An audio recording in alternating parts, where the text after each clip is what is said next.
Good morning, Room 219. Miss Sosa's back again with another read aloud of Esperanza Rising. So if you would please grab your books and turn to chapter 7, Las Almendras. We're going to read the story together. You'll notice there's no new vocabulary because we're going to come across it today and we're going to annotate it as we go. Okay? So go ahead and grab your book. Las Almendras begins on page 121, 121. Okay? Here we go. Ay, my neck hurts, said Mama, as she massaged the back of her head with her hand. It's not my back, it's my arms that are sore, said Hortensia. It's all the same for everyone, said Josefina. When you first start in the sheds, the body refuses to bend, but in time, you will get used to the work. So their bodies are all sore from working outside in the fields and in the sheds. Everyone had come home that night tired and with various aches and pains. They gathered in one cabin for dinner, so it was crowded and noisy. And if you remember, I believe that's about 9 people. That's a lot of people. Josefina warmed a pot of beans, and Hortensia made fresh tortillas. Juan and Alfonso talked about the fields, while Miguel and Isabel played with the babies, making them squeal with laughter. Mama cooked arroz, and Esperanza was surprised that Mama knew just how to brown it first in oil with onions and peppers. So she didn't know her mom knew how to cook. Esperanza chopped tomates for a salad and hoped no one would mention the sweeping. She was glad this day was over. Her bruises had been her pride. So you know how everyone was saying their body was hurting? How was she hurting? Yes, her pride, su orgullo, was hurt because what happened when she went to go sweep? She didn't know how to use the broom, right? And who made fun of her? Yeah, it was Marta and her friends. So that's how she's hurting. Isabel took a fresh tortilla, sprinkled it with salt, rolled it up like a cigar, and waved it at Miguel. How come you and Tio Alfonso won't let me go behind the cabin with you? So Miguel and Alfonso are back to their secrecy. Shh, he said. It's a surprise. Why are you so full of secrets? Asked Esperanza. But neither Alfonso nor Miguel answered.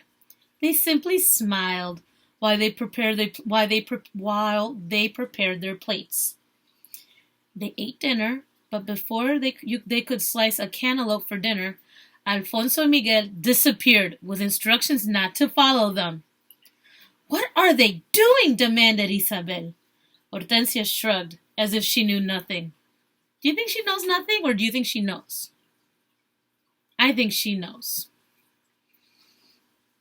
Miguel came back just before sunset. Señora and Esperanza, we have something to show you. Esperanza looked at Mama. It was obvious Mama was as confused as she was. They followed Miguel to where Alfonso was waiting. Behind the cabin, there was an old oval wash tub with one end cut off. It had been set on its side, forming a little shrine around a plastic statue of Our Lady of Guadalupe. Someone had built a grotto of rocks around the base of the tub. Around it, a large plot of earth had been fenced in by sticks and ropes and planted with thorny stems, each with only a few branches. So, let's go ahead and draw that imagery of what they have back there behind the cabin. So they took a metal wash tub and cut it in half, a la mitad. And now, so let's pretend this is the ground. Okay, so they cut the tub in half and laid it on its side. And what did they say was inside it? Yeah, a plastic statue of Our Lady of Guadalupe. Again, don't judge my drawing, but it'll be close enough. So here's a little statue of La Virgencita. She's usually with her eyes closed, and then there we go. Let's pretend that's her arms. And then she's got her long robe. And I know I didn't draw a neck, but you get the gist of it. There's the statue. And then they have a grotto of rocks at the bottom. So here are my little piedritas, my little rocks. Oh, let me finish her robe. And at least give her her scarf. Okay, so there's my rocks. And then around it, a large plot of earth had been fenced in with sticks. So we got a little fence around it. So no one gets in that's not supposed to, probably the chickens. Okay. And planted in a rope and planted with thorny stems on each side. So there's some stems here. Thorny. What do we know has thorns on them? What has thorns on them? And that's also been mentioned in this book before. If you said roses, you're going to be in on the surprise in a second. Okay? So this is sort of the layout. You get the idea now. Isabel gasped. It's beautiful. Is that our statue? Josefina nodded. But the roses come from far away. Esperanza searched Miguel's face. Her eyes hopeful. Papa's?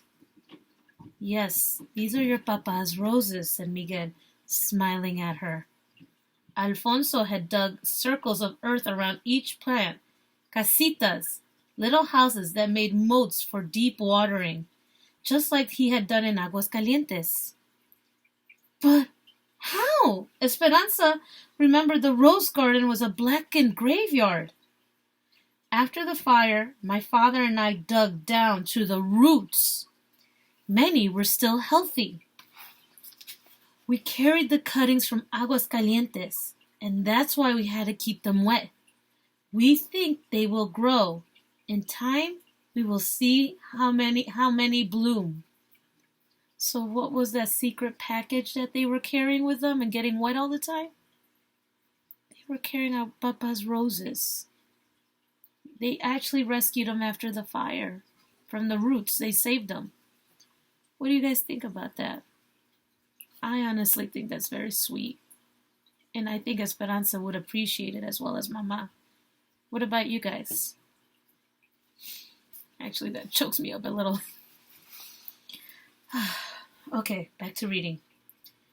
Esperanza bent closer and looked at the stems rooted in mulch. They were leafless and stubby, but lovingly planted. She remembered the night before the fire, when she had last seen the roses, and had wanted to ask Hortensia to make rosehip tea. But she never had the chance. Now if they bloomed, she would drink the memories of the roses that had known Papa. She looked at Miguel, blinking back tears. Which one is yours? Miguel pointed to one. Which one is mine? He smiled and pointed to the one that was closest to the cabin wall, and already had a makeshift trellis propped against it. So you can climb, he said. Now, I know we've talked about trellis before, but does anyone, if you don't remember what a trellis is, roses don't only grow in bushes, they also grow in what? They grow on vines. Very good. And if you ever grew roses or anything with vines at your house, they need something to grow on, to climb. So, you probably had a trellis like this on the back. So that way when the vines grow, they will grow on top of the steps, if you will, the wood, wrapping themselves around it so they can get taller and taller. Sorry about that. Let's continue. Mama walked up and down, carefully touching each cutting. She took Alfonso's hands in her own and kissed him on each cheek. Then she went to Miguel and did the same. Muchas gracias, she said. Mama looked at Esperanza. Didn't I tell you that Papa's heart would find us wherever we go? 1 second. My laptop just turned off for a second. I wasn't joking. That part does make me cry a little. The next morning, Hortensia put a piece of fabric over the window and sent Alfonso next door with Miguel, Juan, and the babies. Hortensia, Mama, and Josefina brought in the big wash tubs and filled them with half full with cold water. Then they heated pots of water on the stove and warmed the baths. Esperanza was excited at the idea of getting in a tub. All they had done since they arrived was wash their faces and arms with cold water in the sink. She hadn't had a real bath since she left Aguascalientes. So they haven't had a bath since that long ago. That was a long time. I don't care if you like baths or not. I'd be excited. All they had, but it was Saturday, and tonight was the Jamaica, for the entire camp was getting cleaned up. Baths were being taken, shirts ironed, and hair washed and crimped. Do you know what crimped means? Okay, if you have no idea, well, what can you do with your hair? What was fashionable at that time for your hair was to make little waves so your hair looked wavy. So they would crimp their hair with an iron. Sort of like the curling iron, but just wavy instead of curly. Hortensia had given Esperanza her baths since she was a baby, and they had an established routine. Esperanza stood near the tub with her arms outstretched, while Hortensia undressed her. Then she got in the tub and tried not to wiggle while Hortensia washed her. She'd tilt her head back, keeping her eyes closed, while Hortensia rinsed her hair. Finally, she stood up and nodded, which was Hortensia's signal to wrap the towel around her. Esperanza went to one of the wash tubs, put her hands out to her sides, and waited. Josefina looked at Hortensia and raised her eyebrows. Isabel said, "Esperanza, what are you doing?" Mama walked to Esperanza and said softly, "I've been thinking that you're old enough to bathe yourself. Don't you think?" Esperanza quickly dropped her arms and remembered Martha's taunting voice saying, "No one will be waiting on you here." "Yes, Mama," she said, and for a second time in 2 days she felt her face burning as everyone stared at her. So she's now what? She's embarrassed. Because now she thought Hortensia was going to help her with her bath, but not anymore. Hortensia came over, put her arms around Esperanza and said, "We are accustomed to doing things a certain way, aren't we, Esperanza? But I guess I am not too old to change. We will help each other." So they're going to help. "I will unbutton the buttons you cannot reach, and you will help Isabel, yes? Josefina, we need more hot water in these tubs. Ándale, hurry." As Hortensia helped her with her blouse, Esperanza whispered, "Thank you." Isabel and Esperanza went first, bathing in the tubs, then bending their heads back to wash their hair. Remember, they didn't have showers, so that was the best way they could clean themselves. Mama and Josefina poured cups of water over them to rinse off the soap. The women took turns going back and forth to the stove for hot water. Esperanza liked being with them all in the tiny room, talking and laughing and rinsing each other's hair. Josefina and Hortensia talked about all the gossip in camp. Mama sat in her slip and combed out Isabel's tangles. The women took their turns, and when Hortensia needed hot water, Esperanza rushed to get it for her before anyone else could. Clean and dressed, with still wet hair, Esperanza and Isabel went outside to the wooden table under the trees. Josefina had given them a burlap bag of almonds that she wanted shelled. Isabel bent over and brushed her hair in the dry air. "Are you coming to the Jamaica tonight?" she asked. Esperanza didn't answer at first. She had not left the cabin since she made a fool of herself yesterday. "I don't know. Maybe. My mama said it is best to get it over with and face people. And that if they tease you, you should just laugh," said Isabel. I think Josefina has some good advice. I know, said Esperanza, fluffing her own hair that was already almost dry. She dumped the nuts on the table and picked up an almond still in its flattened pod. The soft and fuzzy outside hull looked like two hands pressed together, protecting something inside. Esperanza popped it open and found the almond shell. She snapped the edge of the shell and pried it apart. Then pulled the meat from its defenses and ate it. I suppose Marta will be there tonight. Probably, said Isabel, and all of her friends too. How does she know English? She was born here, and her mother too. They are citizens, said Isabel, helping shell the almonds. Her father is from Sonora during the Revolution. Came here from the Sonora during the Revolution. They had never been to Mexico. There are lots of kids who live in our camp who have never been to Mexico. My father doesn't like it when Marta comes to our Jamaicas, though, because she's always talking to people about striking. There was almost a strike during almonds, but not enough people agreed to stop working. My mama says that if there had been a strike, we would have had to go to into the orchard and shake the trees ourselves for these almonds. Then we are lucky. What is your mother making with these nuts? Flan de almendra, said Isabel. She will sell slices at the Jamaica tonight. Esperanza's mouth watered.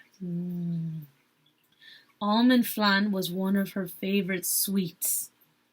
Then I've made my decision. I will come. So what made Esperanza finally decide to go to the Jamaica? Was it just to face the music and get it over with? No, it wasn't. It was the flan that Josefina was going to make.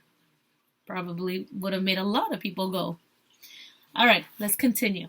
Squiggly line means change of scenery, right? The platform was lit up with big lights. Men from the camp in starched and pressed shirts and cowboy hats sat in chairs tuning their guitars and violins. Long rows of tables were covered in bright tablecloths where women sold tamales, desserts, and the specialty, agua de Jamaica, hibiscus flower water punch made with red Mexican Jamaica bloom.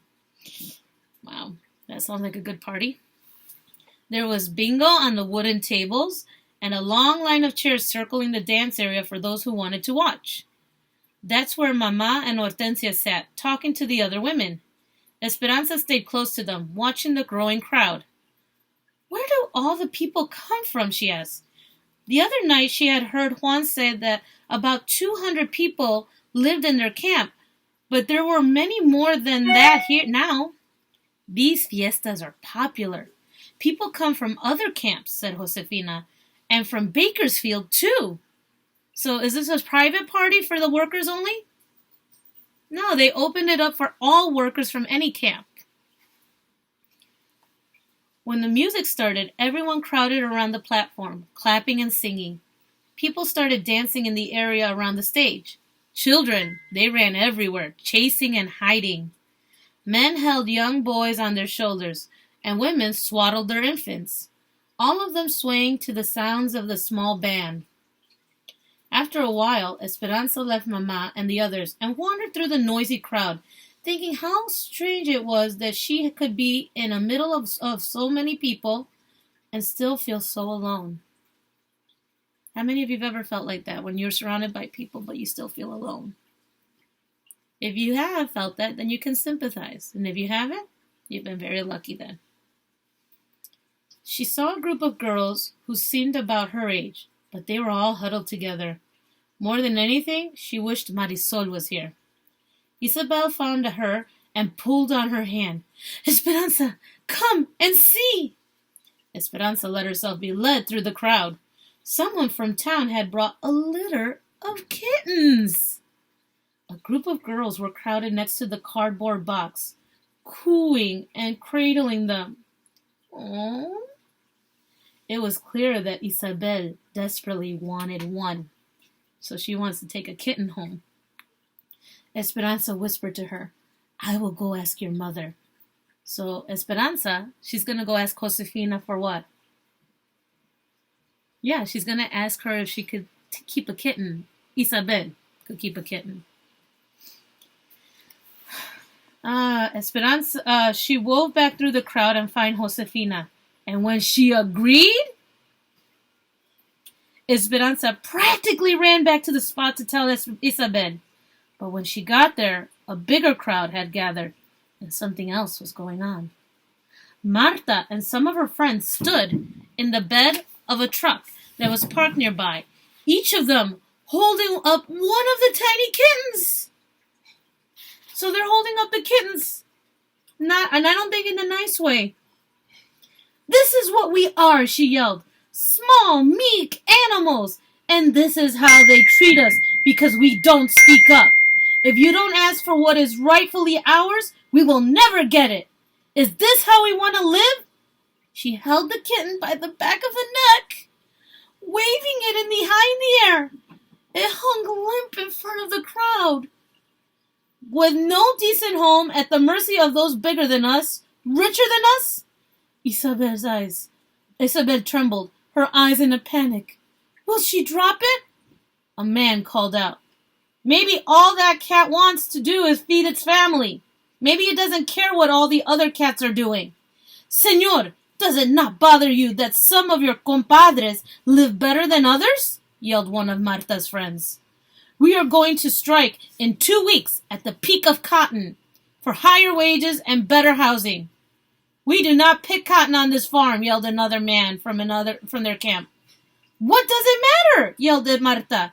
If we all stop working, if all the Mexicans are juntos, together. She made a fist in the air and held it in the air. Then maybe it will help us all. He yelled back. That is a chance we cannot take. We just want to work. That's why we came here. Get out of our camp. A cheers rose up around him. People started shoving, and Esperanza grabbed Isabel's hand and pulled her aside. A young man jumped into the truck and started the engine.